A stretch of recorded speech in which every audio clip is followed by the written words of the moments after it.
They say a surgeon's hand should never shake. Mine didn't. Not when the general fired 5 rounds over my operating table. Not when he called me insubordinate. Not when I chose my oath over my career. But I'm getting ahead of myself. Let me take you back 3 weeks to when everything was still normal. To before the gunfire.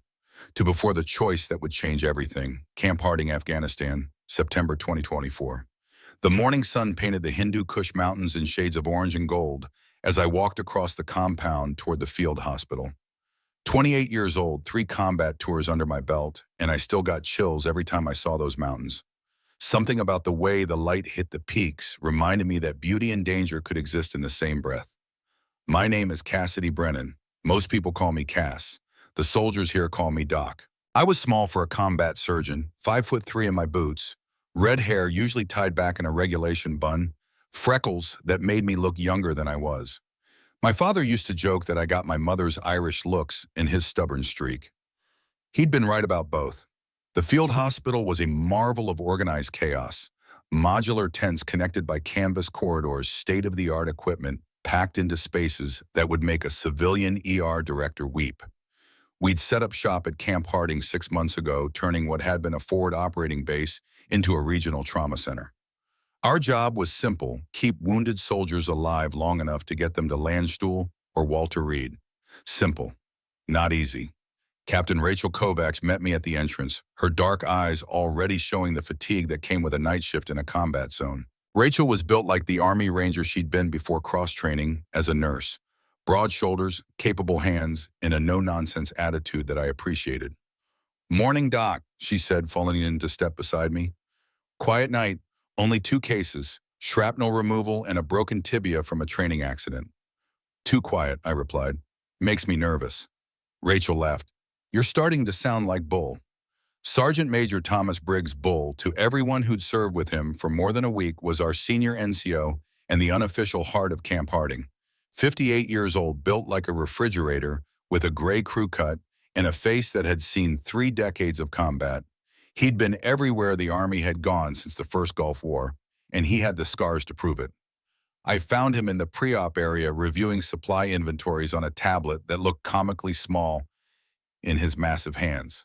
"Morning, Bull," I said. He looked up, and his weathered face creased into something approximating a smile. "Doc Brennan, ready for rounds?" "Always. How are our patients from yesterday?" "Rodriguez is stable, infections clearing up. Williams wants to know when he can return to duty." I shook my head.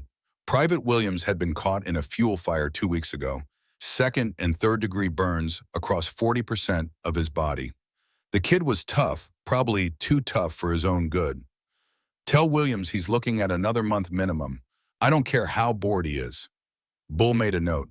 "He's not gonna like that. He can take it up with his skin grafts." We moved through the ward, checking on each patient. This was my favorite part of the day. The quiet moments before the chaos, when I could actually talk to the soldiers I'd operated on, see them healing, watch them transform from trauma cases back into human beings with personalities and dreams and futures. Private First Class Martinez gunshot wound to the shoulder was reading a paperback Western. Corporal Thompson, shrapnel removal from his leg, was writing a letter home to his wife. Specialist Kim Appendectomy was sleeping peacefully for the first time since surgery. These were the moments that reminded me why I joined the Army, why I'd spent 4 years in medical school and another 4 in surgical residency, all while wearing a uniform. Why I had chosen to spend my 20s in places most Americans couldn't find on a map. My father would have understood.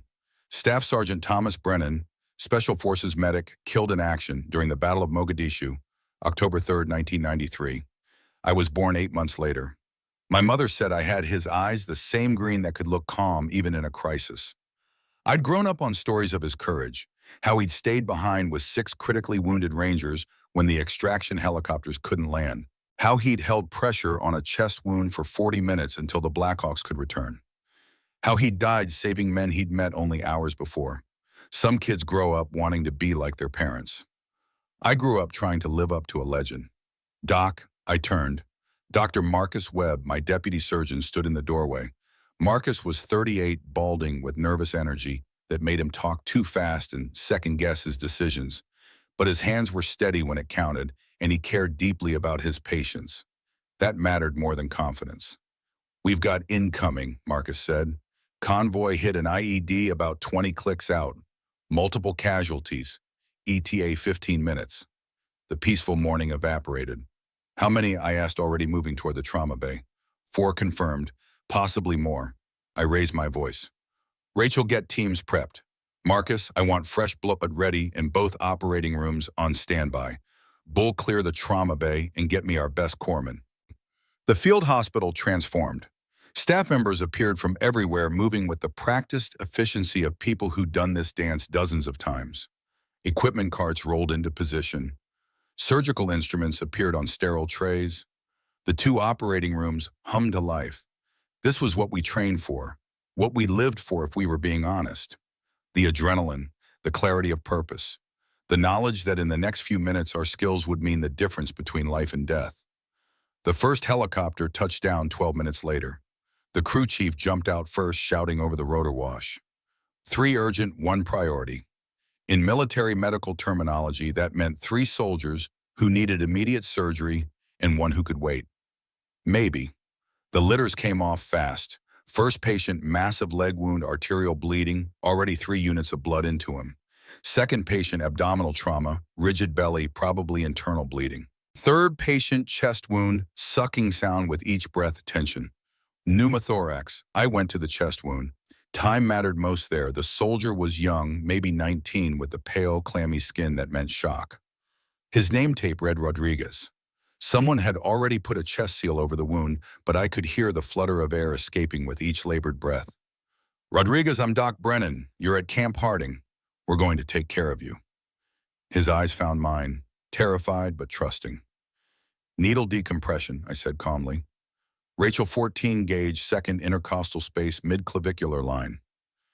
Rachel handed me the catheter. I felt for the landmark, collarbone, second rib, the space between. 1 smooth motion. The needle went in, and I heard the rush of air that meant I'd hit the right spot. The tension pneumothorax decompressed. Rodriguez's breathing eased immediately. "Chest tube next. Get me a 32 French and prep for OR2. We had him stabilized and moving towards surgery within 4 minutes. The abdominal trauma went to Marcus. The leg wound went to our orthopedic specialist. Controlled chaos, everyone doing exactly what they'd trained for. I was scrubbing for surgery when I heard the voice. "Captain Brennan." I turned. A man stood in the doorway of the scrub room, tall, maybe 6'2", with iron gray hair cut high and tight. His uniform was pristine despite the desert dust. The stars on his collar caught the light. "General officer." "Sir," I said, keeping my hands under the running water. Sterile protocol meant I couldn't salute. "I'm General Victor Steele. I arrived this morning to assume command of Camp Harding." My stomach dropped. I'd heard rumors that Colonel Henderson was being reassigned, but I hadn't expected his replacement so soon, and definitely hadn't expected a general. "Welcome to Camp Harding, sir," I managed. General Steele's eyes were the color of slate, cold, evaluating. "I've been reviewing your medical operations. Impressive statistics, 94% survival rate for critical trauma cases. We have an excellent team, sir." "I'm sure you do. I look forward to discussing operational protocols with you once you've completed your surgery. Report to my office at 1600 hours. It wasn't a request. "Yes, sir." He left without another word. I stood there, hands still under the water, feeling a cold knot form in my stomach. Something about the way he'd looked at me like I was a problem to be solved rather than an asset to be utilized. "Doc," Rachel appeared in the doorway. "Rodriguez is prepped." I shook off the feeling. "On my way." The surgery took 90 minutes. The chest tube removed another 600 milliliters of blood, significant but manageable. The lung had a small laceration that I repaired with absorbable sutures. No major vessel damage. Rodriguez was young and healthy. He'd recover. As I closed, I found myself thinking about my father again. Had he felt this same satisfaction when he saved someone? This quiet pride in a job done well? I'd asked my mother once what he'd been like as a medic. She'd smiled that sad, faraway smile she always got when talking about him and said, "Your father believed that every life was worth fighting for. That rank didn't matter. Nationality didn't matter. If someone was bleeding, he stopped the bleeding. If someone was dying, he fought for them. That's what got him killed in Mogadishu, and that's what made him a hero. At 1600 hours exactly, I knocked on the door of what had been Colonel Henderson's office. Enter. General Steele sat behind the desk reviewing documents on a laptop. He didn't look up immediately, a power play I recognized from my time dealing with senior officers. I waited standing at attention while he finished whatever he was reading. Finally, he closed the laptop and gave me his full attention. Sit. I sat. Captain Brennan, 28 years old, medical school at Georgetown, surgical residency at Walter Reed, 3 combat tours, daughter of Staff Sergeant Thomas Brennan, killed in action Mogadishu 1993. Impressive pedigree. He'd done his homework. I said nothing, waiting. I've spent the last 6 hours reviewing the medical operations here at Camp Harding. Your team performs well. Statistics are solid, but I've identified several areas for immediate improvement. Sir, he pulled out a printed document, maybe 10 pages thick. I'm implementing a new system called the Combat Triage Priority Protocol. It establishes clear guidelines for treatment prioritization based on rank, operational value, and strategic importance. Every instinct I had started screaming. Sir, with respect, current triage protocols prioritize by injury, severity, and survival probability. That's the standard throughout military medicine. The standard is changing, Captain. In combat operations, not all casualties have equal value. A wounded officer represents years of training and institutional knowledge.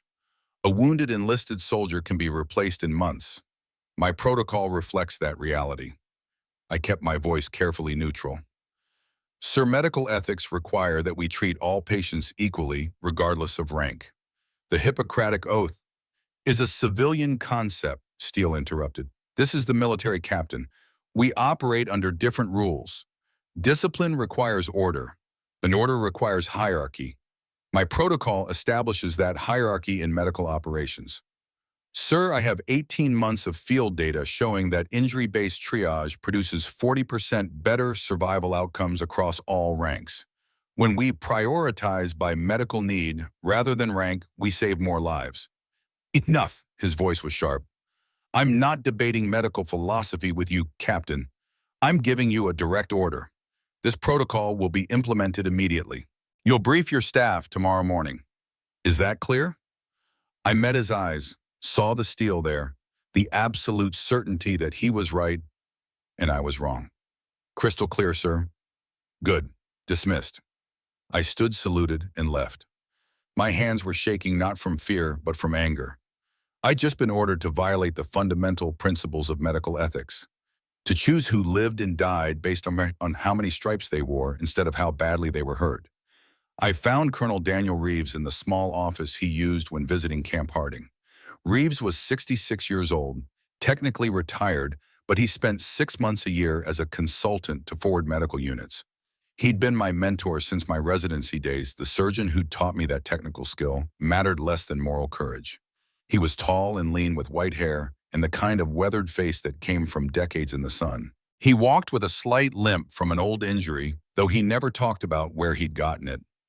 Cass, he said when I entered, you look like you've seen a ghost. I closed the door and told him about Steele's protocol. Reeves' expression darkened with each word. When I finished, he was quiet for a long moment. Victor Steele, he finally said. I knew him. Fort Benning, 1991. You did. He was a major then, tried to implement almost the exact same system. Rank-based triage. 2 surgeons opposed him. Both were reassigned within 3 months. Reeves's voice was heavy. I was one of them. My blood ran cold. What happened? I was young, idealistic. I thought that doing the right thing would be enough. I wrote reports, filed complaints, quoted regulations and ethics codes. He shook his head. Steele had connections. He made my life hell. Impossible schedules, equipment shortages, every decision questioned. Finally, they offered me a transfer to Germany, presented it as a promotion. I took it. You ran, I said quietly. I ran, he agreed, and I've regretted it for 25 years. I tell myself I would have been court-martialed if I'd stayed, that I would have lost my medical license, that there was nothing I could do. He looked at me with eyes that had seen too much. But the truth is I was scared. And I let that fear make me abandon my principles. Why are you telling me this? Because you're about to face the same choice I did, and I want you to know what it costs to walk away. He leaned forward. Cass, your father died standing his ground. He could have left those Rangers, could have saved himself. But he stayed because it was the right thing to do. You've got his blood in you. Don't make my mistake. I left Reeves' office with my head spinning. That night I couldn't sleep. I lay in my bunk, staring at the canvas ceiling of my tent, listening to the distant rumble of generators and the occasional crack of gunfire from the perimeter. My father's photograph sat on the small shelf above my bed.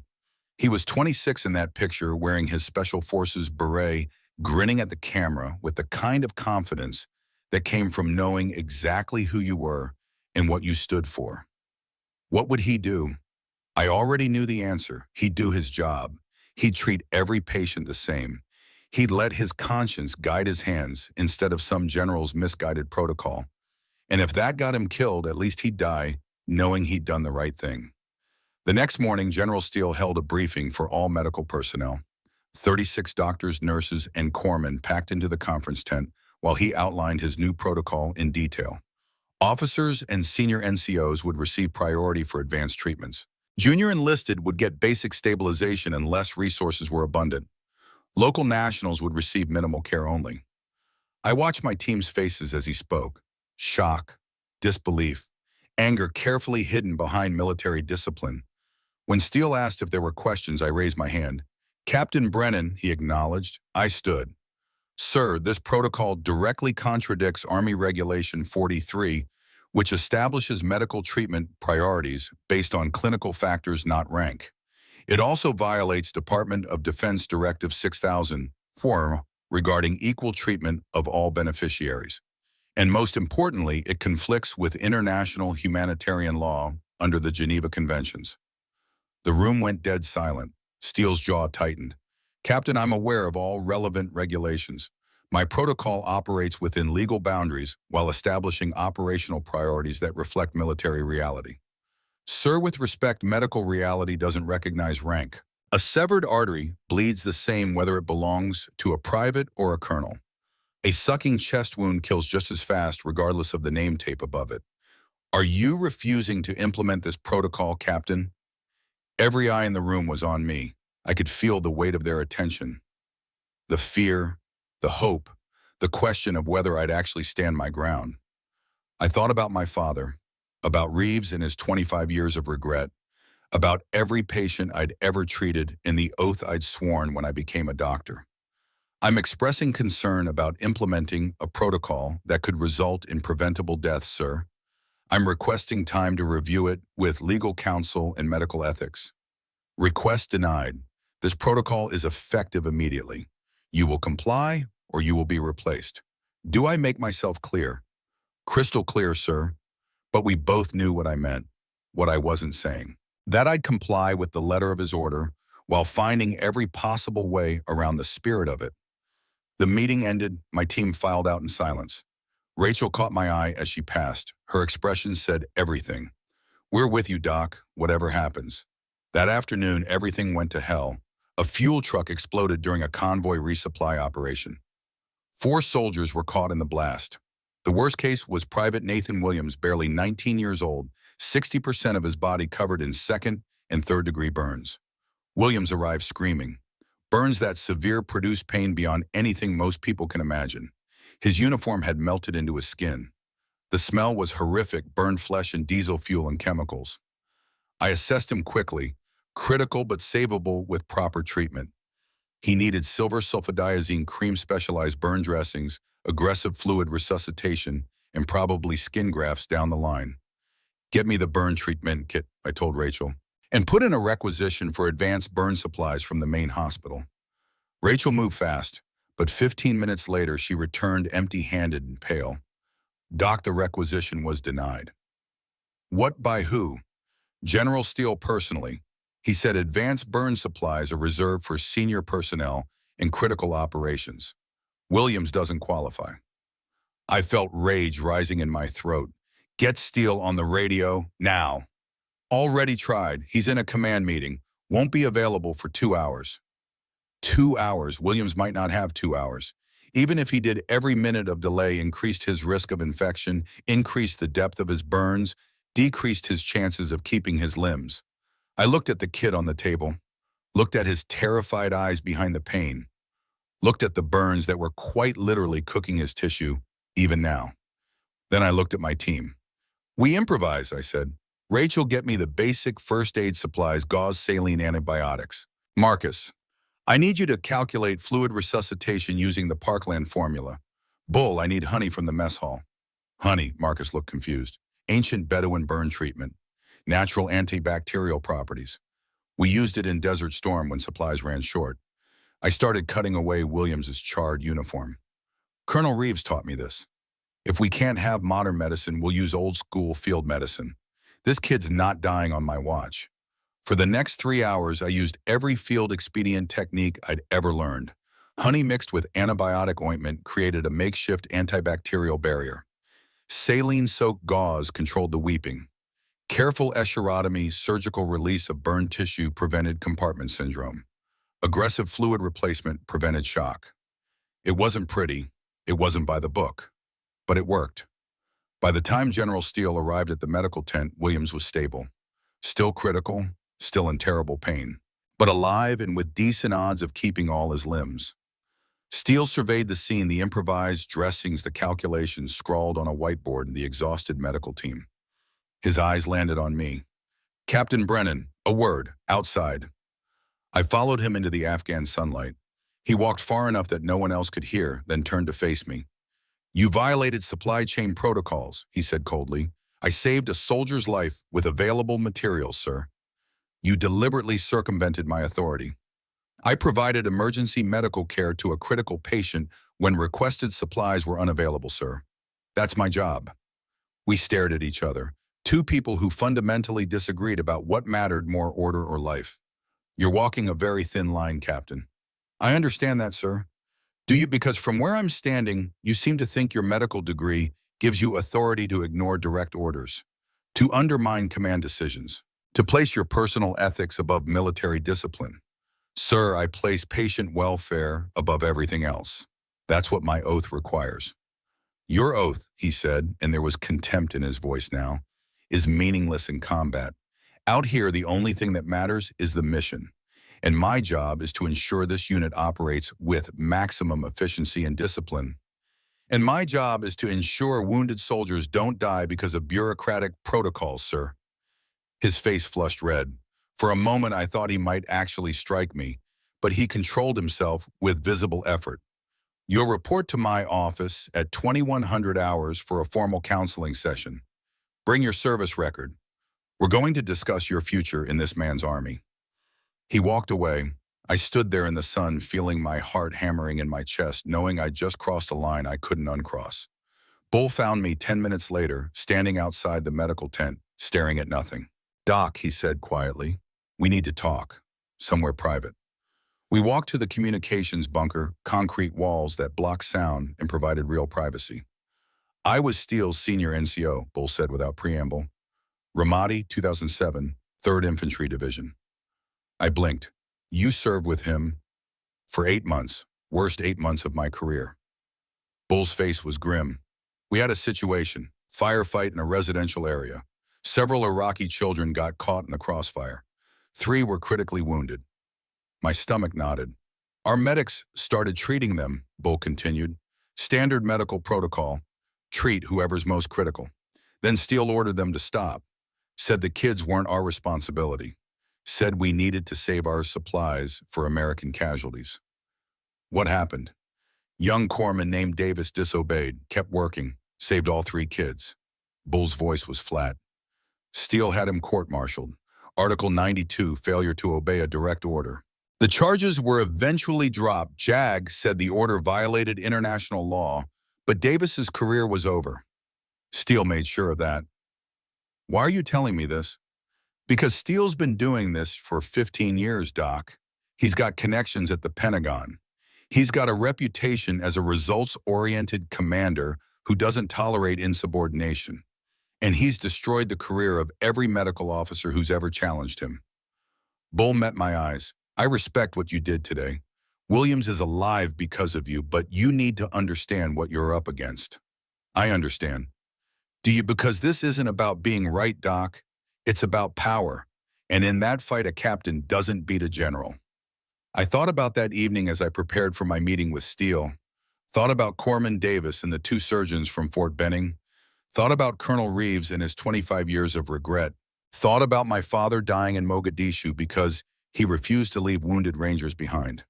At 2100 hours, I knocked on Steele's office door. Enter.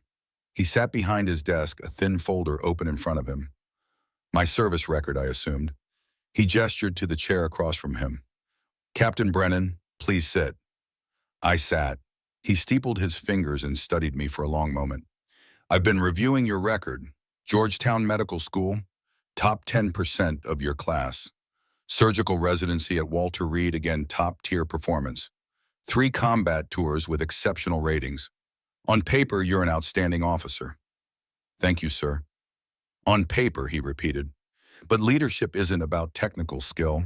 It's about discipline, following orders, understanding that individual judgment must submit to organizational authority. Sir, medical judgment requires, I'm talking.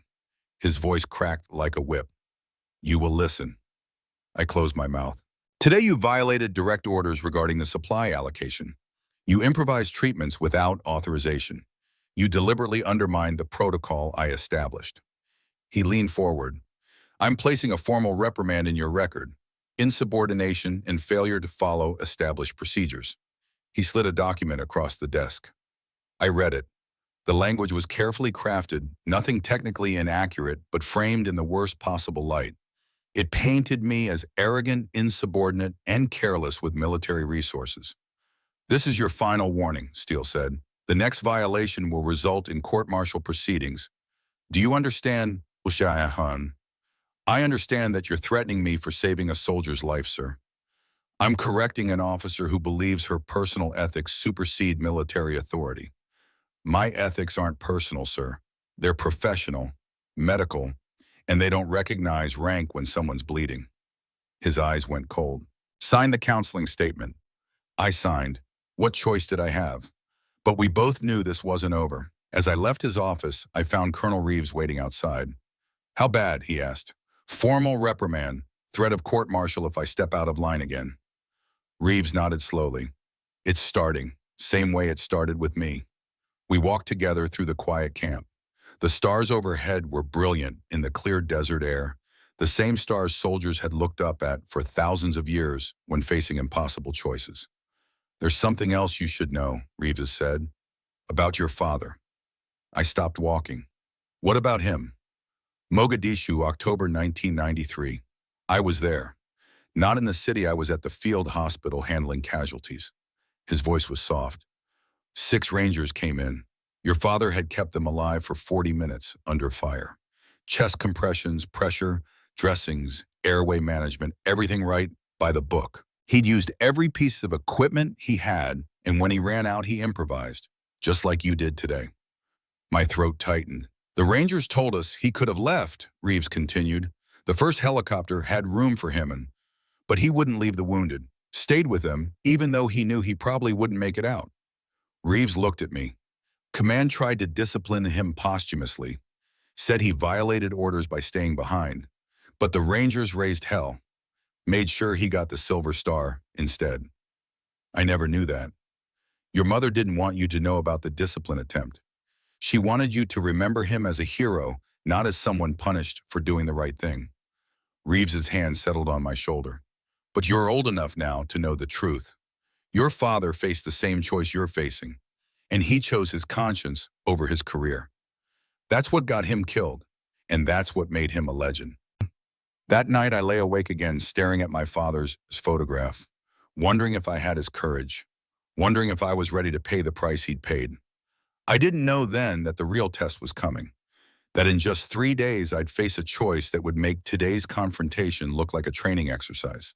I didn't know that General Steele would fire 5 rounds over my head while I stood in an operating room with a scalpel in my hand. I didn't know that the next 72 hours would change everything. But I knew one thing with absolute certainty: I was my father's daughter. And when the moment came, I would stand my ground. The next 2 days passed in a state of tense normalcy. General Steele avoided the medical facility. I treated patients according to medical need, documenting every decision in excruciating detail. My team walked on eggshells, sensing the storm building on the horizon. On the third morning, everything exploded. I was in the middle of morning rounds when the alert came through. Bull's voice crackled over the radio, urgent but controlled. Mass casualty incident. IED strike on patrol route. Multiple critical. ETA 8 minutes. 8 minutes. Not enough time to prepare properly, but enough time to get ready. Rachel prepped both operating rooms. Marcus, get blood warmed and ready. I want fresh units of O negative, stay negative. I turned to the rest of the medical staff. Everyone moves fast. Everyone stays calm. This is what we train for. The helicopter came in low and fast, rotors beating the air into submission. The crew chief jumped out before the skids fully touched ground. 2 critical, both urgent surgical. The litters came off simultaneously. I went left. Marcus went right. My patient was young, maybe 19 years old. His name tape read Hartwell. Chest trauma obvious, penetrating wound, blood soaking through the field dressing. But his eyes were open, tracking aware. That was good. Conscious meant his brain was getting oxygen. Hartwell, I'm Doc Brennan. You're at Camp Harding. We're going to take care of you. His lips moved, barely a whisper. Hurts. I know, we'll fix it. I did my primary survey in 15 seconds. Airway clear, breathing labored but present. Circulation compromised, weak pulse, low blood pressure, pale skin. The wound was left anterior chest, roughly over the heart. Penetrating trauma from shrapnel. Rachel, get me an ultrasound. I need to see if we've got cardiac tamponade. She had the portable machine in position in seconds. I slapped gel on Hartwell's chest and positioned the probe. The image appeared on screen, heart pericardium, and there it was. Fluid in the pericardial sac. Blood squeezing the heart, preventing it from filling properly. Cardiac tamponade. Survivable with immediate intervention. Prep him for emergency thoracotomy. Or 2, now. Doc, Marcus's voice carried across the trauma bay. I need you. I glanced it over. Marcus was working on the second patient, an officer lieutenant's bars visible on his collar despite the blood and dirt. The man was unconscious, pupils unequal. Severe head trauma. His abdomen was rigid, distended, multiple injuries. What have you got? I called. Severe TBI, blown pupil, probable brain herniation. Massive abdominal trauma, likely splenic rupture. BP crashing despite pressors. I made the assessment in 3 seconds. Looked at the officer's injuries. Looked at Hartwell's. Did the math that every combat surgeon learns to do, the cold, brutal calculation of who can be saved and who can't. The officer had a traumatic brain injury, severe enough to blow a pupil. That meant herniation, increased intracranial pressure, probably unsurvivable, even with a neurosurgeon and a CT scanner. Add the abdominal trauma and blood loss, and his chances were maybe 20%, even in a level 1 trauma center. Here, with our resources, closer to 5%. Hartwell had a penetrating chest wound and cardiac tamponade. Serious but straightforward. Drain the pericardium, repair in a cardiac damage, manage the chest wound. In a field hospital with a skilled surgeon, his chances were 70% or better. Medical triage was clear. Treat Hartwell first. I opened my mouth to give the order. Captain Brennan. General Steele stood in the entrance to the trauma bay. He must have heard the medevac alert and come running. His eyes swept the scene. 2 patients, 2 surgical teams, 1 immediate decision to make. Hartwell first, I said. Cardiac tamponade, highly survivable with immediate intervention. Marcus, stabilize the lieutenant as best you can, but belay that order. The trauma bay went silent except for the beep of monitors and Hartwell's labored breathing. Steele walked forward, his boots clicking on the concrete floor. Lieutenant Cross goes first. Prep him for OR1 immediately. Sir Lieutenant Cross has severe TBI with probable herniation. His injuries exceed our surgical capabilities. Private Hartwell has survivable injuries that require immediate. I gave you an order, Captain. Sir, medically speaking, Private Hartwell has a 70% survival chance with prompt treatment. Lieutenant Cross has maybe 20% even under ideal conditions, which we don't have here. The correct medical decision, the correct military decision, Steele interrupted, is to prioritize the officer. Lieutenant Cross is a West Point graduate with 5 years of training and leadership experience. Private Hartwell has been in the Army for 8 months. I couldn't believe what I was hearing. Sir, we don't make treatment decisions based on how long someone's been in uniform. We make them based on who we can save. You make them based on military value and operational priority. That's my protocol. That's my order. I looked at Hartwell on the table, looked at his scared, pain-filled eyes, looked at the monitor showing his blood pressure dropping. Every second of delay decreased his chances. Looked at Lieutenant Cross unconscious, pupils blown, probably already brain dead, even if his heart was still beating. Sir, I cannot in good conscience prioritize rank over medical need. Private Hartwell should be treated first according to established triage protocols. Steele's face flushed red. Are you refusing a direct order? The entire medical team was frozen, watching, waiting to see if I'd actually do it, if I'd actually choose my medical oath over military obedience. I thought about my father in Mogadishu, thought about the choice he'd made, thought about what Colonel Reeves had told me about regret. I'm stating my medical opinion that treating Private Hartwell first will result in better patient outcomes and is the ethically correct decision, sir. Captain Brennan, I am ordering you to treat Lieutenant Cross first. And I am telling you that order will result in the preventable death of Private Hartwell, sir. We stared at each other across the trauma bay. The beeping of monitors seemed impossibly loud in the silence. Then Lieutenant Cross moved, just slightly. His hand twitched, his lips moved. The morphine was wearing off enough for some awareness to break through. General, he whispered. The word was barely audible. Steele moved to his side. Lieutenant Cross, we're going to take care of you. Cross's eyes found me, found Steele. Some clarity broke through the haze of pain and drugs and traumatic brain injury. General, he said again, clearer now. Doc's right. Each word was an effort. Save the kid. I'm done. I can feel it. Save him. Steele's jaw clenched. Lieutenant, you don't... That's an order, sir. Cross managed something almost like a smile. My last one. Save the kid. For a moment, I thought Steele might actually listen, might actually let medical sense and a dying officer's final wish overrule his pride. I was wrong. The lieutenant is delirious from his injuries, Steele said coldly. Captain Brennan, for the final time, I am ordering you to treat Lieutenant Cross first. Refuse, and I will have you placed under arrest for insubordination in a combat zone.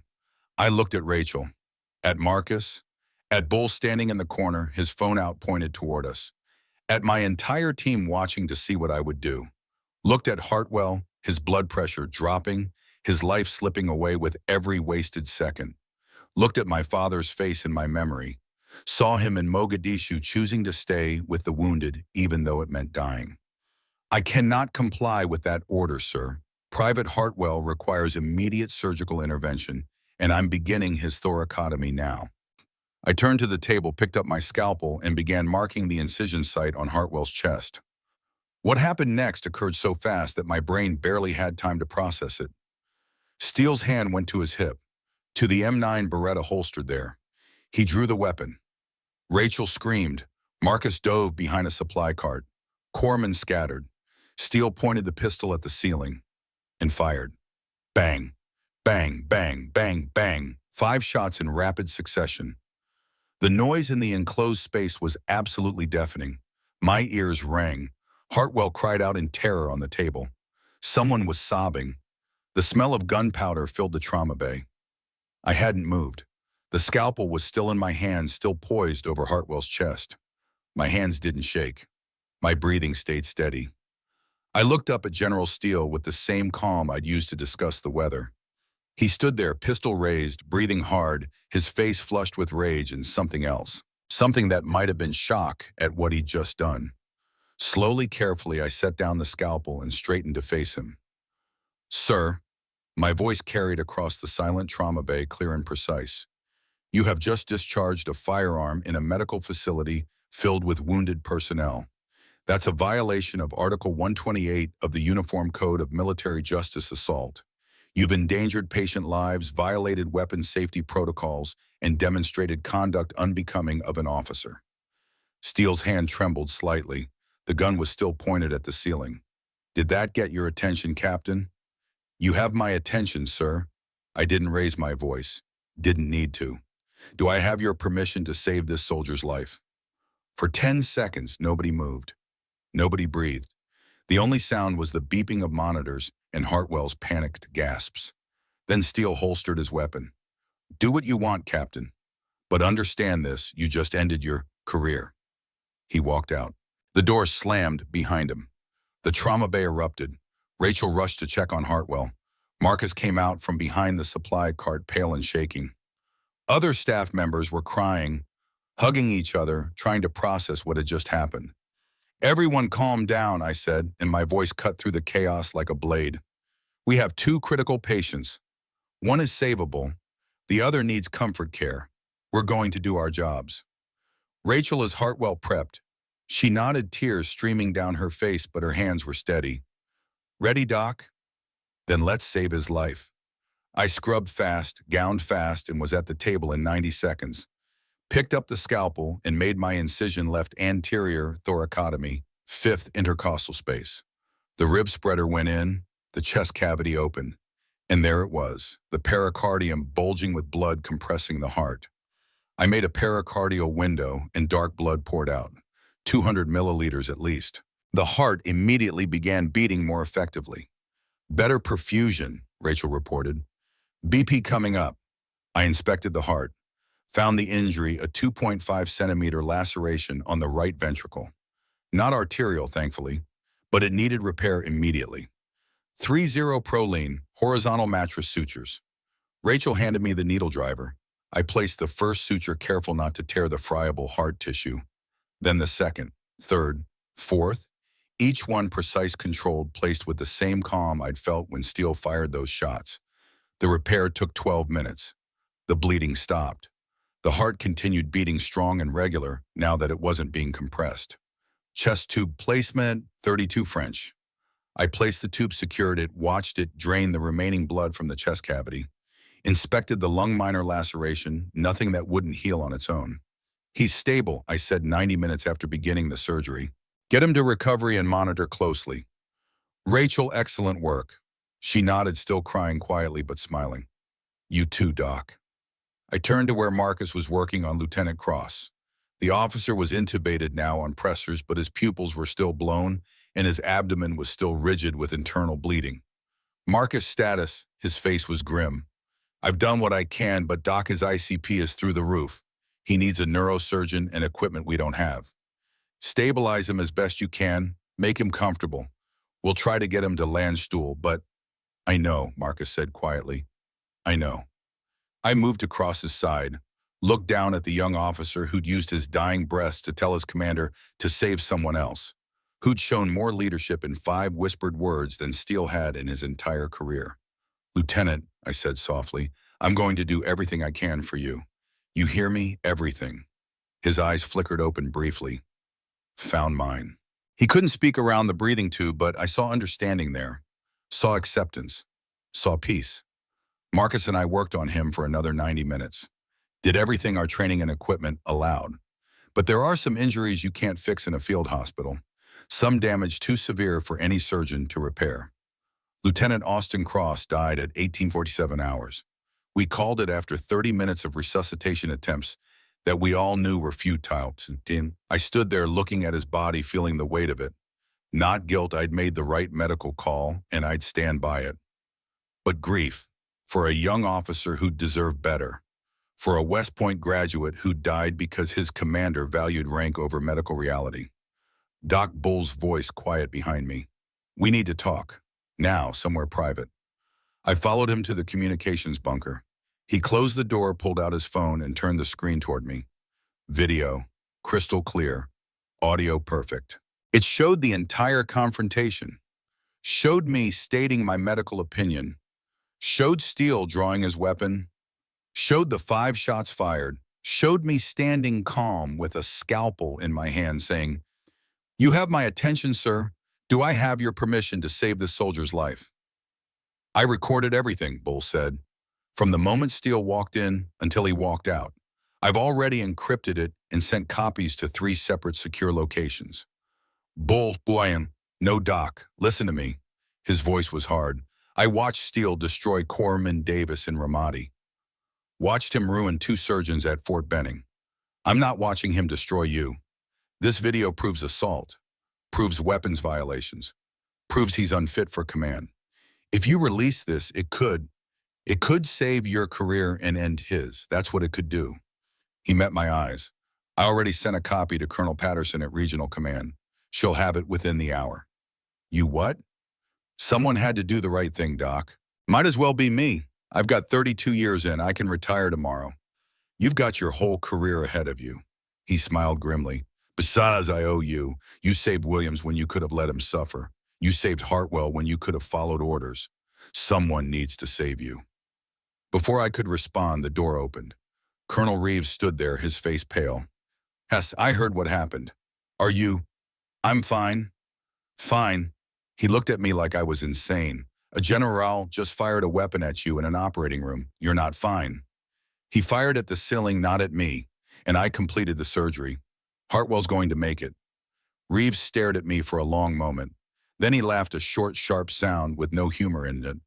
You're your father's daughter, all right. Thomas stood over wounded rangers while bullets flew around him. You stood over a wounded private while a general fired a pistol over your head. He shook his head.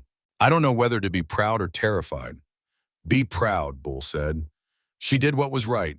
Now we make sure she doesn't get court-martialed for it. Over the next 6 hours, word of the incident spread through Camp Harding like wildfire. Soldiers who'd witnessed it told soldiers who hadn't. Details got embellished, then corrected, then embellished again. By evening, the entire base knew that Doc Brennan had stood down a general to save a private's life. Enlisted soldiers started gathering outside the medical facility, not protesting, not demonstrating, just standing there in silent support. I found out about it when Rachel came to my office around 2100 hours. Doc, you need to see this. I followed her outside. In the gathering darkness, maybe 50 soldiers stood in formation. No weapons, no signs, just standing at attention, facing the medical tent. Sergeant Major Briggs stood at the front. When he saw me, he called out, Dr. Brennan present, sound off. Hooah! The response came from 50 throats at once, echoing across the compound. I felt tears stinging my eyes. Bull, you guys don't need to. With respect, Doc, we do. You fought for us every day since you got here. Today you fought for Hartwell when a general ordered you not to. That means something. One of the soldiers stepped forward. Specialist Williams, the burn victim, I'd saved 2 days ago with improvised medicine. His face was still bandaged, but his eyes were clear. Doc, you saved my life when the general wanted to let me suffer.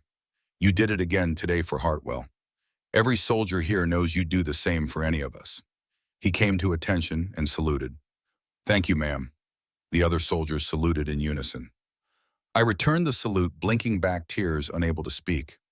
Then General Steele's voice cut through the moment like a knife. What the hell is this? This is an unauthorized gathering. Everyone return to your positions immediately. He stood outside his headquarters, flanked by 2 MPs. His face was flushed, his jaw tight with barely controlled rage. The soldiers didn't move. That was an order. Sergeant Major Briggs, disperse these men now. Bull turned to face Steele. Sir, these soldiers are on their personal time standing in an open area. No regulations are being violated. This is a show of disrespect for command authority.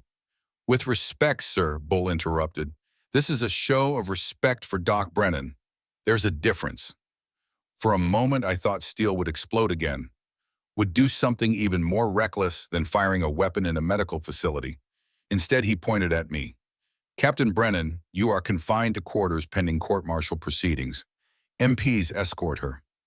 The 2 military police officers looked uncomfortable but moved forward. Sir, one of them said quietly, we need to be... He was interrupted by the sound of an approaching helicopter, not the usual medevac bird, something bigger. A Black Hawk coming in, fast landing lights blazing in the darkness. It touched down on the helipad. The side door opened and 3 people climbed out. Two wore CID badges, Criminal Investigation Division. The third was a colonel in dress uniform, her silver oak leaves gleaming under the camp lights. Colonel Sharon Patterson, Regional Command. She walked straight towards us, her jaw set, her eyes locked on General Steele. General Steele, I'm Colonel Patterson, Regional Command.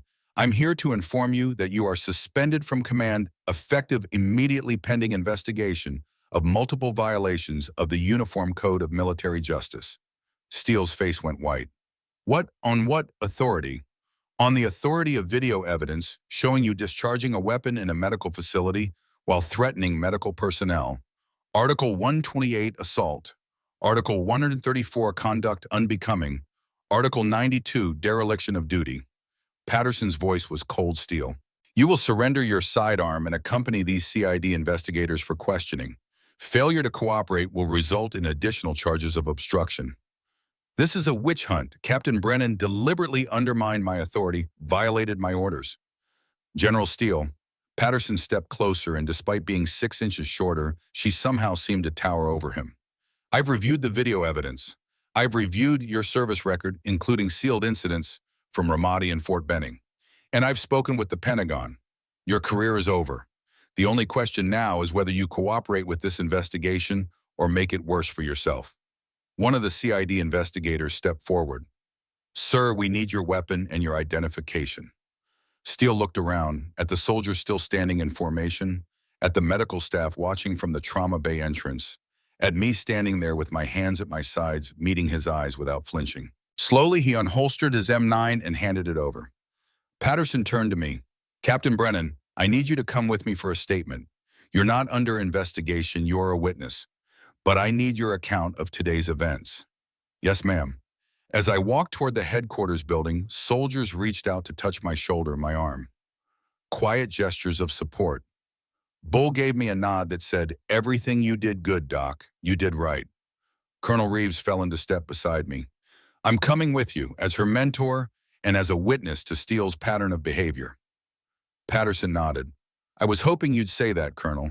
Your testimony about the Fort Benning incidents will be crucial. The statement took 3 hours. I told Patterson everything: the protocol meeting, the burned soldier, the civilian casualties, the confrontation in the trauma bay. I described Steele drawing his weapon, firing 5 shots, my response. Patterson took notes, asked clarifying questions, never judged. When I finished, she leaned back in her chair and looked at me for a long moment. Captain Brennan, what you did today took extraordinary courage. But I need to tell you something important. This isn't going to stay contained.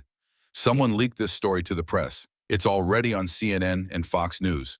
Female Army surgeon threatened at gunpoint by general for treating wounded by medical need instead of rank. By tomorrow, you'll be a national story. My stomach dropped. Ma'am, I didn't want any publicity. I just wanted to do my job. I know, but the story's out there now and it's going viral. The video clip of you saying, "You have my attention, sir. Do I have your permission to save this soldier's life?" is being shared everywhere. The video leaked. Not the full version, just a 20-second clip, enough to show the confrontation and your response. Patterson's expression softened slightly. Captain, the Pentagon is calling this a crisis. But veterans groups are calling you a hero. The American Medical Association is demanding policy changes. You just became the face of military medical ethics, whether you wanted to or not. I put my head in my hands. I just wanted to save lives. You did. You saved Private Hartwell. And now, whether you intended it or not, you might save the careers of every military medical professional who comes after you. Colonel Reeves spoke up.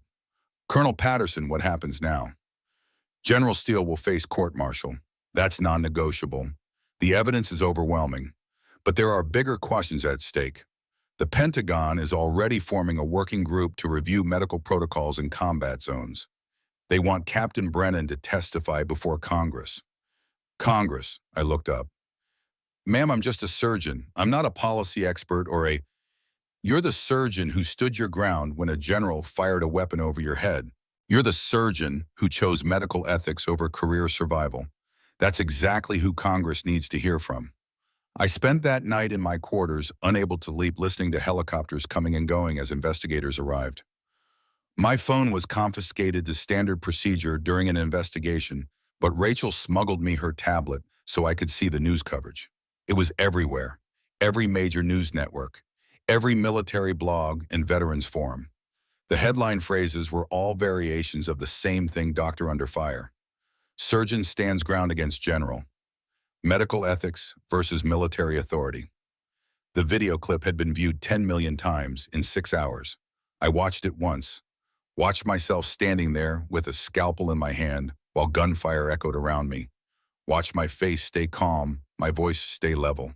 "You have my attention, sir. Do I have your permission to save this soldier's life?" I looked like my father, had the same calm in crisis, the same quiet determination, the same willingness to die for what I believed in. A soft knock on my door. I opened it to find Colonel Reeves standing there with 2 cups of coffee. "Thought you might need this," he said. We sat outside on the small bench by my quarters drinking coffee under the stars, listening to the distant sounds of camp. "Your father would be proud," Reeves said finally. "You know that, right? Would he? I just caused a national incident, got a general relieved of command. I'm probably going to be court-martialed even if they're investigating him. You saved a soldier's life. You upheld your oath. You did exactly what Thomas Brennan would have done." Reeves looked at me.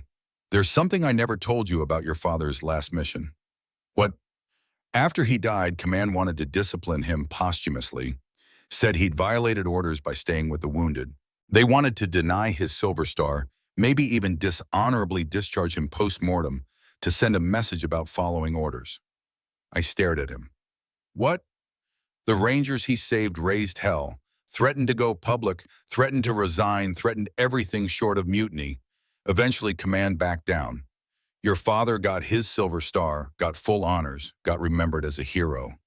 Reeves smiled sadly. "But it was close, Cass. It was very close." "Why didn't my mother tell me?" "Because she didn't want you to know that doing the right thing almost destroyed your father's legacy. She wanted you to believe in heroes." He set down his coffee. "But you're old enough now to know the truth. Heroes often pay a price. Sometimes that price is their lives. Sometimes it's their careers. Sometimes it's both. So what am I supposed to do?" "What you've always done. Stand your ground. Tell the truth. Let the chips fall where they may." He stood. "Tomorrow, Colonel Patterson wants you to give a full deposition. After that, you'll probably be flown to Landstuhl for medical evaluation standard procedure after a traumatic incident. Then Washington for congressional testimony.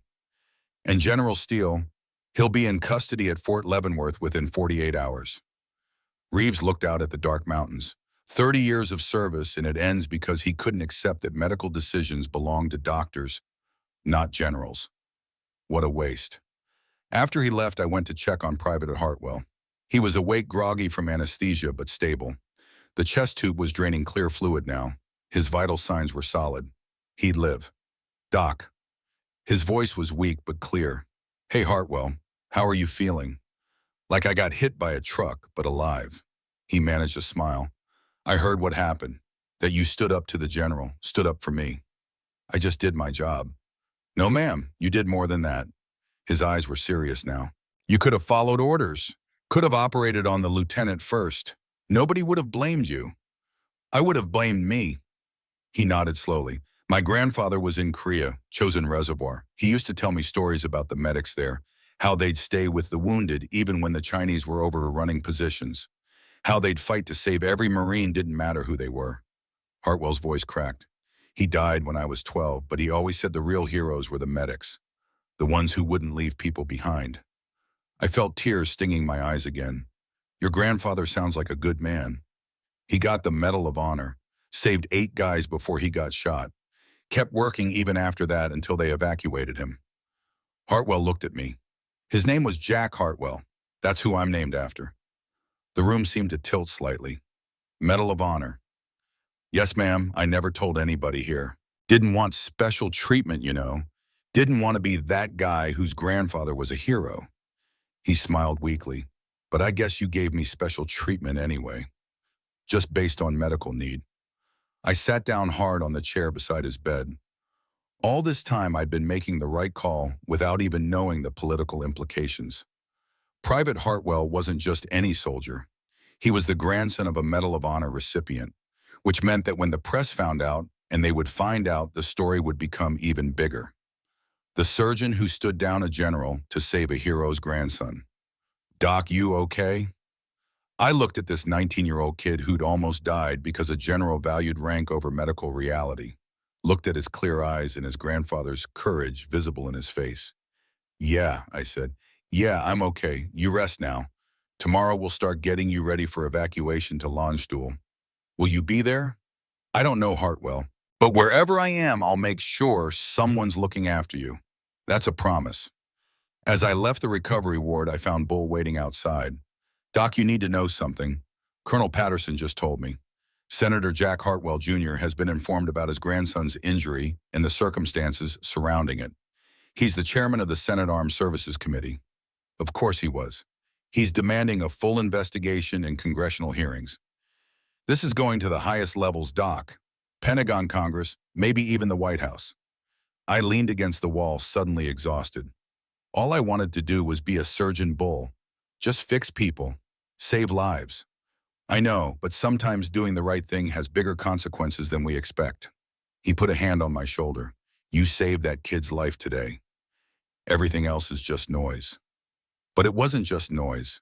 As I lay in my bunk that night, unable to sleep, I knew that everything had changed. Tomorrow I'd give my deposition, then Landstuhl, then Washington, then congressional testimony that would probably be broadcast live on C-SPAN. And somewhere in all of that, there would be a court-martial. Steele's definitely. Maybe mine too, depending on how this played out. I looked at my father's photograph one more time. I hope I did right, Dad, I whispered. I hope you'd be proud. The photograph didn't answer, but somehow I felt like I already knew what he'd say. You did right, Cassidy. You stood your ground. That's all any of us can do. Outside, another helicopter landed, more investigators probably, or maybe press trying to get access to the base.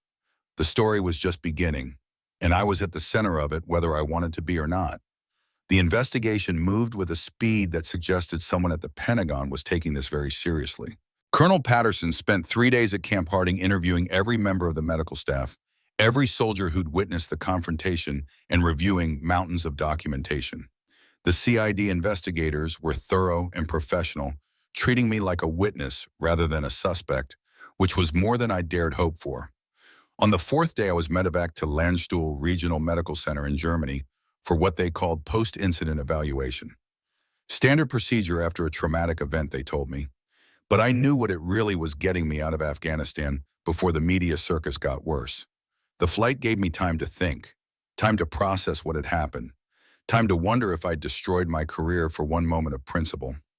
Private Hartwell flew with me stable enough for transport. He spent most of the flight sleeping, his chest tube secured his vital signs solid. Every time I checked on him, I felt a surge of satisfaction. This kid was alive because I'd stood my ground. Whatever else happened, that mattered. Landstuhl was controlled chaos, the military's premier overseas hospital, handling casualties from every theater of operations. I'd done a rotation here during my residency, so the place felt familiar, even as everything else in my life felt surreal. They put me in officer quarters and told me to rest. A psychologist came by to evaluate me for PTSD. I answered her questions honestly, no nightmares, no flashbacks, no intrusive thoughts about the gunfire.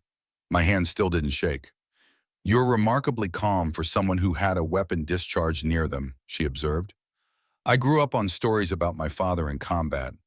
I trained for combat medicine. Gunfire doesn't frighten me as much as losing a patient does. She made notes. And do you have regrets about your decision?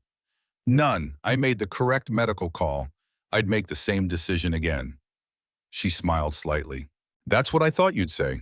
For what it's worth, Captain, I think you did exactly what your training and ethics required. The rest is politics. The rest was definitely politics. 2 days into my stay at Landstuhl, I was summoned to a secure conference room. Colonel Patterson was there along with 2 officers I didn't recognize, a brigadier general and a full colonel, both from the Pentagon. Captain Brennan, the general said, I'm Brigadier General Marcus Washington, Deputy Surgeon General of the Army. This is Colonel James Mitchell from the Judge Advocate General's office. We need to discuss what happens next. I sat. Yes, sir. First, the good news. General Steele has been formally charged with multiple UCMJ violations. The video evidence is irrefutable. He'll face general court-martial within 60 days.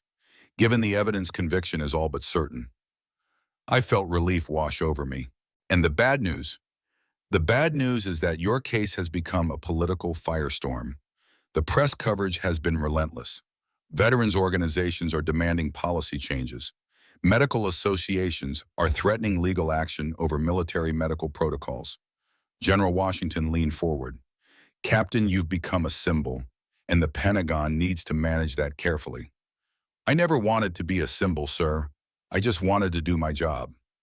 I know, but here we are. He slid a folder across the table. The Senate Armed Services Committee has requested your testimony. Senator Hartwell, Private Hartwell's grandfather's son, is chairing a special hearing on medical autonomy in combat zones. It's scheduled for 2 weeks from now. I opened the folder. Congressional letterhead. Formal request for testimony. The weight of it settled on my shoulders like a physical burden. What if I refuse? Colonel Mitchell spoke up. You can't refuse a congressional subpoena, Captain. But more importantly, you shouldn't want to. This is your chance to explain what happened, to put your decisions in context, to potentially change policy for every military medical professional who comes after you. I'm not a policy expert, I'm a surgeon. You're a surgeon who made a decision under extreme pressure that highlighted fundamental problems with how we handle medical operations in combat zones. General Washington's voice was firm, but not unkind. Like it or not, Captain, you're the right person to testify, maybe the only person who can make Congress understand what's at stake. Over the next week, I was briefed by Pentagon lawyers, coached by public affairs officers, and bombarded with information about congressional testimony protocols. They told me what to wear, how to address the committee, how to handle hostile inbound questions. Just tell the truth, Colonel Mitchell advised. Don't embellish, don't minimize. Explain your medical reasoning clearly. Let the facts speak for themselves.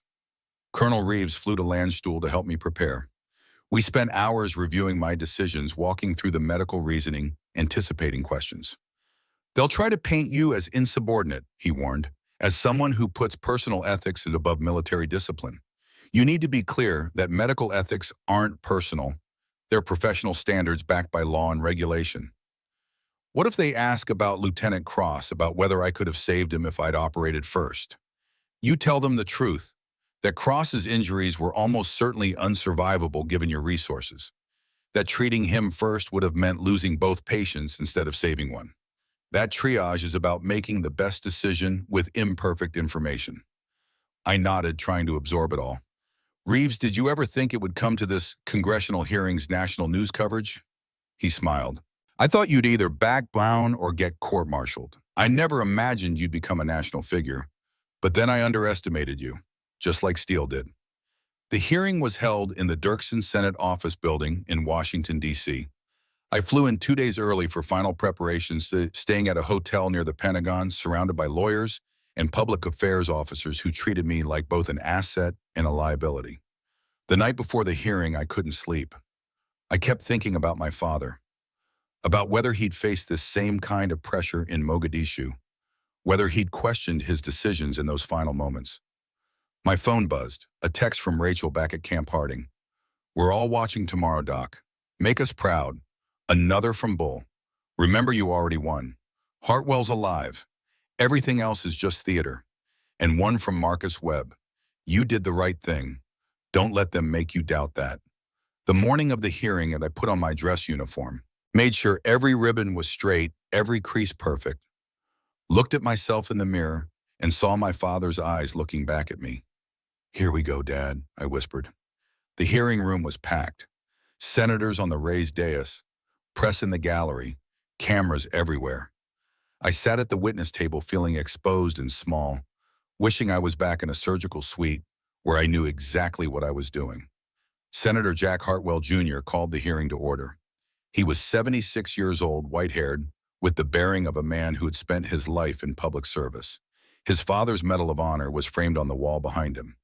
This committee convenes to examine medical decision-making protocols in military combat operations, he began.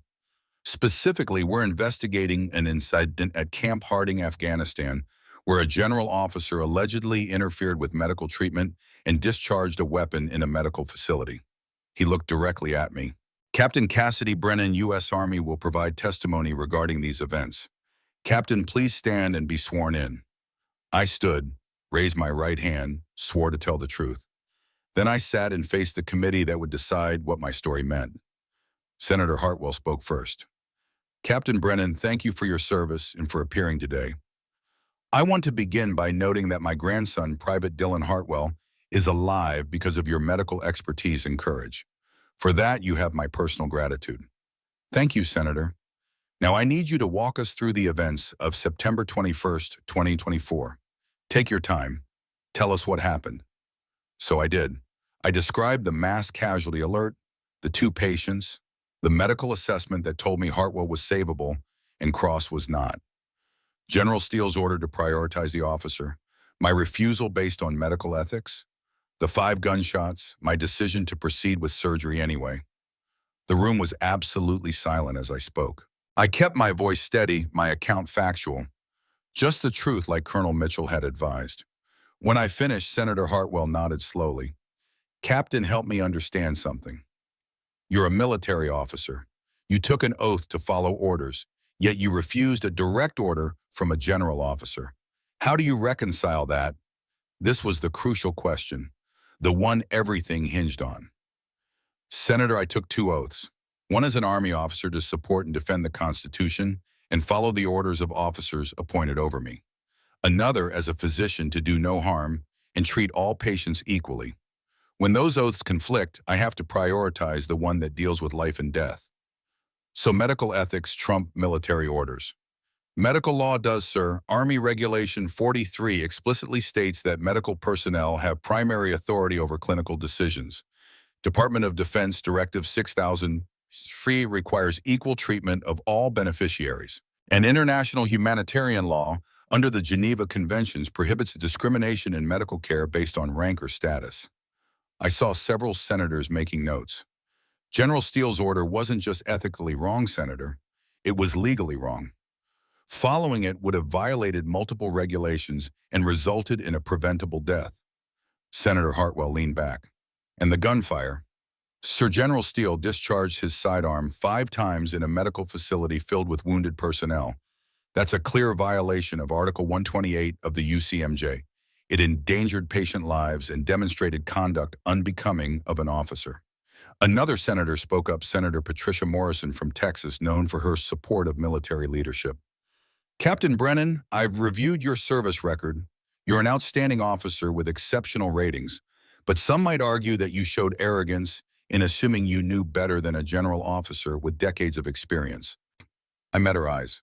Senator, with respect, medical decisions should be made by medical professionals. General Steele's decades of experience didn't include surgical training or trauma medicine. His decision was based on rank hierarchy, not medical science. But isn't hierarchy fundamental to military effectiveness? Absolutely, ma'am. But medical triage has its own hierarchy based on injury, severity, and survival probability. That hierarchy has been proven over decades of battlefield medicine to produce the best outcomes. Abandoning it for rank-based triage would cost lives. Senator Morrison wasn't satisfied. You keep saying Lieutenant Cross's injuries were unsurvivable, but isn't that a judgment call? Couldn't you have been wrong? This was the hard part, the part where I had to defend a decision that resulted in a man's death. Senator Lieutenant Cross had severe traumatic brain injury with blown pupils indicating brain herniation. He had massive abdominal trauma with internal bleeding. Even in a level 1 trauma center with a neurosurgeon and a CT scanner, his survival chances would have been 20% at best. In a field hospital with limited resources, they were closer to 5%. I paused, making sure she was listening. Private Hartwell had a penetrating chest wound with cardiac tamponade. Serious but straightforward to treat. His survival chances with immediate intervention were 70% or better. From a medical standpoint, the triage decision was clear. Treat the patient you can save. But you couldn't know for certain. No, ma'am. Medicine rarely offers certainty, but we make decisions based on probability and evidence. And the evidence was overwhelming. Treating Hartwell first gave us the best chance of saving 1 patient. Treating Cross first would likely have meant losing both. Senator Hartwell spoke again. Captain, I want to read something into the record.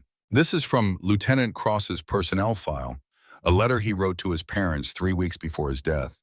He put on reading glasses. Mom and Dad, I've been thinking about leadership lately. Real leadership isn't about demanding respect or pulling rank. It's about doing the right thing even when it's hard. I've met some officers here who understand that and some who don't. I hope when my time comes, I'll be remembered as one who got it. The senator's voice was thick with emotion. Lieutenant Cross understood what General Steele didn't. Leadership means supporting your people in doing their jobs, not forcing them to violate their professional ethics. He looked at me. Captain Lieutenant Cross used his dying breath to tell General Steele to save Private Hartwell. In his final moments, he demonstrated more leadership than Steele showed in 30 years of service. You honored his last order. You should be commended, not questioned. I felt tears stinging my eyes but held them back. Thank you, Senator. The hearing continued for 3 more hours. Questions about medical protocols, military discipline, the balance between command authority and professional autonomy. I answered them all as honestly as I could, feeling like I was defending not just my decision, but the right of every military doctor to make medical choices without command interference. Finally, Senator Hartwell called a recess. Captain Brennan, you're excused for now, but we may recall you for follow-up testimony. On behalf of this committee, I want to thank you for your service and your courage both in the operating room and here today. I stood saluted and left the hearing room on shaky legs. Colonel Reeves was waiting in the hallway. You did great, Cass. You were clear, factual, and compelling. That's all you could do. Did I help, or did I just make things worse? You helped. Trust me. Half those senators were ready to defend Steele's authority until you explained the medical and legal context. You changed minds in there. Over the next 2 weeks, the Senate committee held additional hearings bringing in medical experts, legal scholars, and other military doctors who'd faced similar conflicts. The Pentagon's Deputy Surgeon General testified about the need for medical autonomy. The Judge Advocate General's office provided analysis of the legal issues. And Colonel Daniel Reeves testified about his experience with General Steele in '91. I watched from the gallery as Reeves described how Steele had forced out 2 surgeons at Fort Benning for opposing rank-based triage, how he'd made their lives impossible with arbitrary restrictions and constant harassment, how Reeves had accepted a transfer rather than continue fighting. I've carried that decision for 25 years. Reeves said, his voice heavy with regret. I tell myself I had no choice. But the truth is I was scared. I chose my career over my principles. He looked directly at the senators. Captain Brennan made the opposite choice. She chose her principles over her career. She stood her ground when I ran. And because of her courage, you're all here examining these issues. She did what I should have done decades ago. The emotional weight of his testimony was obvious. Several senators thanked him for his honesty and service. General Steele's court-martial was held at Fort Leavenworth 3 weeks after the congressional hearing. I was called as a witness, spending 2 days on the stand describing the incident in excruciating detail. Steele's defense attorney tried to paint me as insubordinate, arrogant, and disrespectful of command authority. He suggested I'd manufactured a medical justification to cover my defiance. But the prosecution had the video, had Bull's recording showing every moment of the confrontation. Had my calm voice saying, "You have my attention, sir. Do I have your permission to save the soldier's life?" The jury deliberated for 90 minutes. Guilty on all charges. General Victor Steele was sentenced to dismissal from service, forfeiture of all retirement benefits, and 3 years confinement at Fort Leavenworth. His 30-year career ended in disgrace. I didn't feel triumphant, just sad. Sad that it had come to this. Sad that a general with 3 decades of experience had destroyed himself because he couldn't accept that medical decisions belonged to doctors. But I didn't regret my choice. Wouldn't change it, even knowing the cannabis. The real work began after the verdict. The Pentagon moved fast. Within 4 months, a comprehensive review of medical protocols produced new Department of Defense directives that would change military medicine forever. Medical personnel were given explicit authority over clinical decisions. Command input was limited to logistics and resources. Clear protections against retaliation were codified into military law. They called them the Brennan Protocols. I fought the name, lost that fight. The day the directive was signed, I stood in a Pentagon briefing room watching the Secretary of Defense announce the changes to the press. He mentioned my name 6 times. Each time felt like a weight settling on my shoulders. Major Brennan showed us that medical ethics and military discipline aren't in conflict, the Secretary said. They're both essential to who we are. These protocols ensure that no military medical professional will ever again face the choice she faced. Colonel Reeves stood beside me, tears in his eyes. 25 years I waited for this, he whispered. You did it, Cass. You actually did it. 6 months after the incident, I returned to active duty as a Major in Chief of Surgery for Regional Command. My new commanding officer was Brigadier General Marcus Washington, the same officer who'd briefed me at Landstuhl.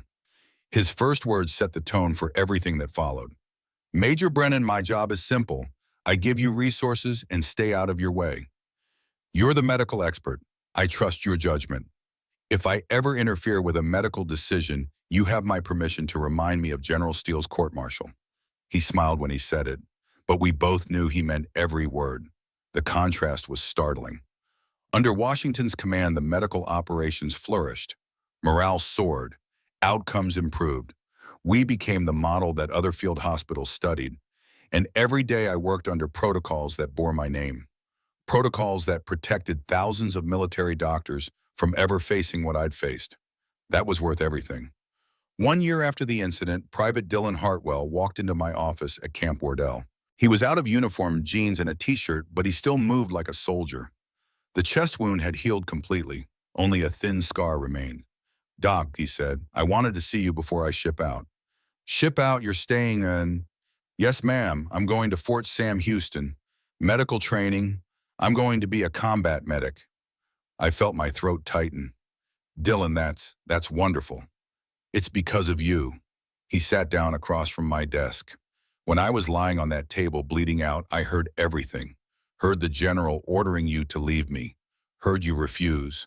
Heard the gunshots. And I heard you say, do I have your permission to save this soldier's life? He pulled something from his pocket, a challenge coin worn smooth with age. This was my grandfather's, Staff Sergeant Jack Hartwell, Medal of Honor, Korean War, chosen Reservoir 1950. He saved 8 Marines before he got shot, kept working even after that. Dylan held the coin out to me. My dad wants you to have it. Dylan, I can't. You can. You did the same thing my grandfather did. You fought for someone when everyone else said to leave them behind.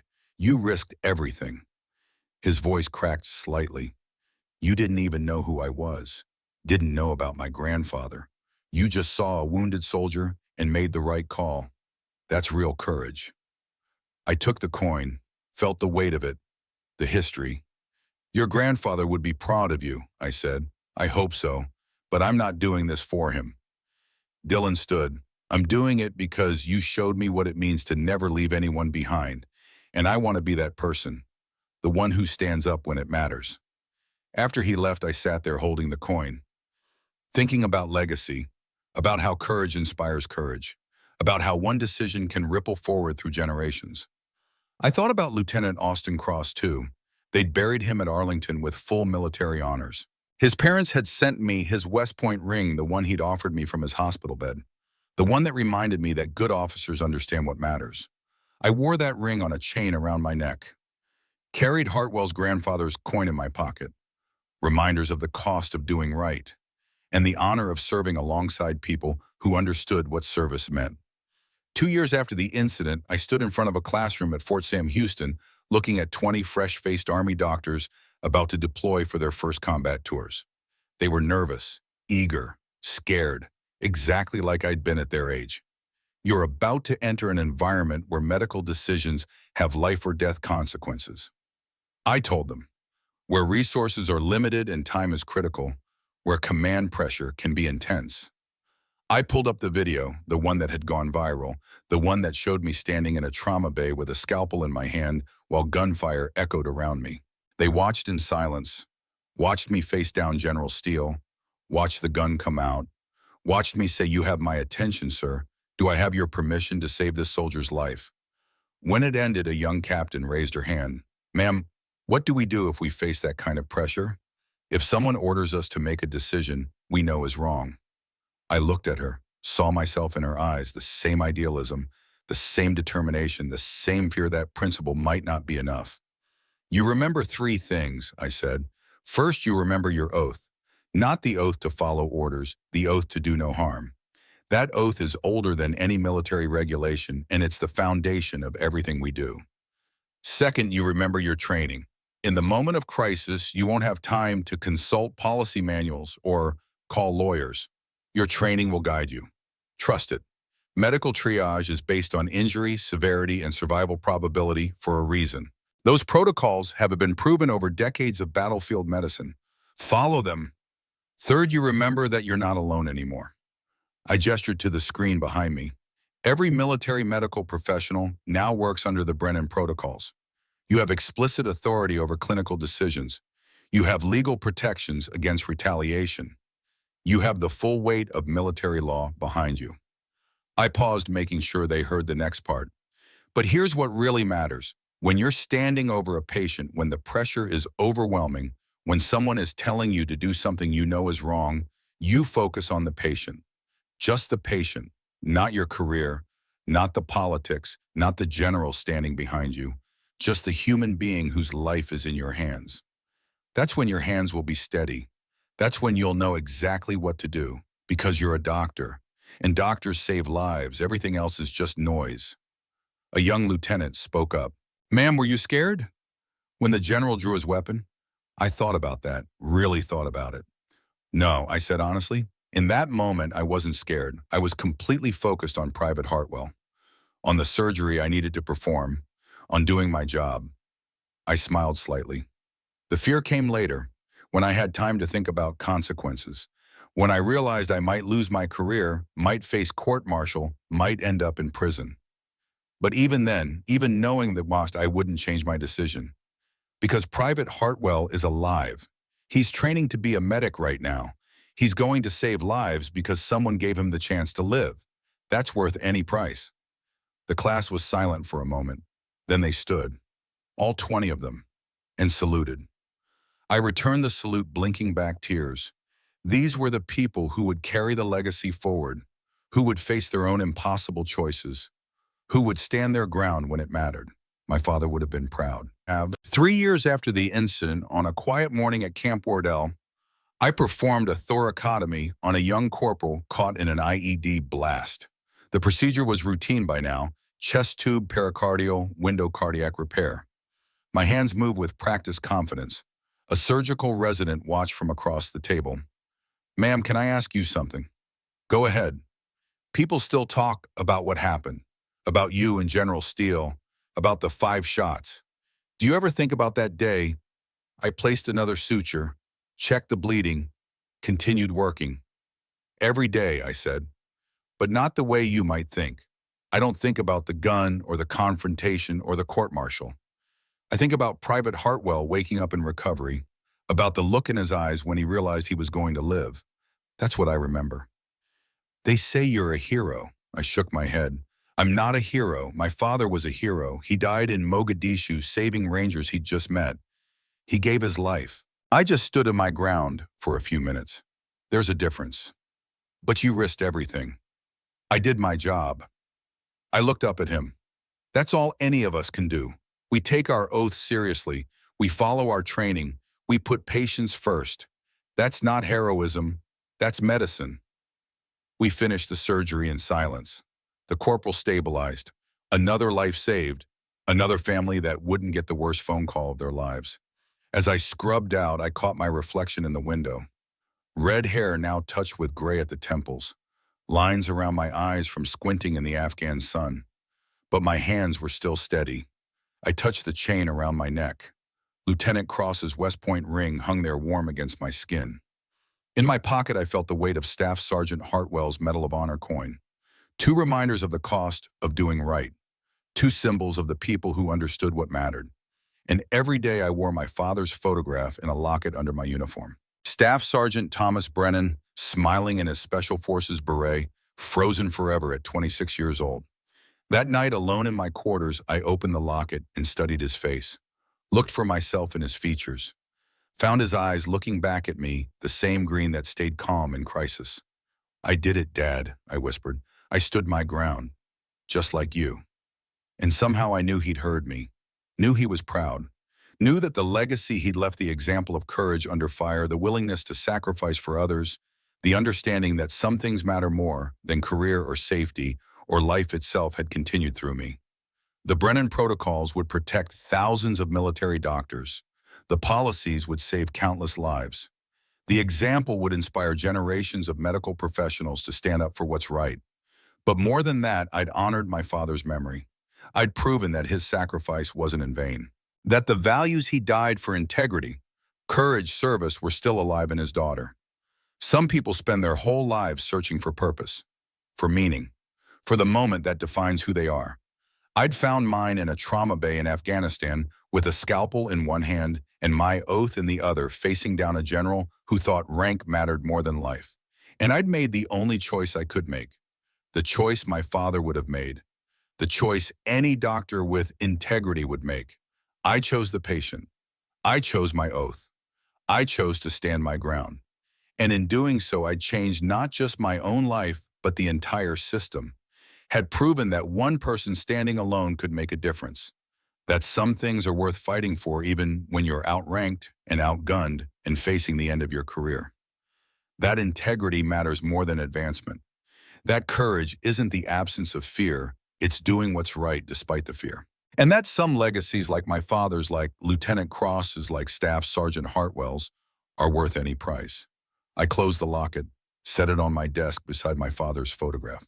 Tomorrow I'd perform more surgeries, train more residents, save more lives, stand up for more patients. But tonight I allowed myself this moment, this quiet pride in knowing I'd done the right thing.